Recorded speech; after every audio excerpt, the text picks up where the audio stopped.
we are going to learn how to mount a body meter. What is a body meter? A body meter is a roll-up measuring tape that offers a precise and easy mobile measuring solution with a single wall attachment. First, we will look at the items needed to mount a body meter. Items needed are as following: a body meter, masking tape, stool, and a flat wall.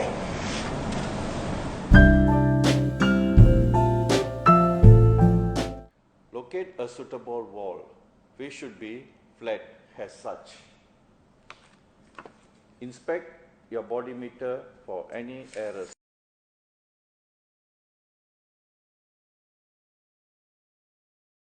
You mount the body meter with the masking tape. Make sure the body meter is vertical and straight.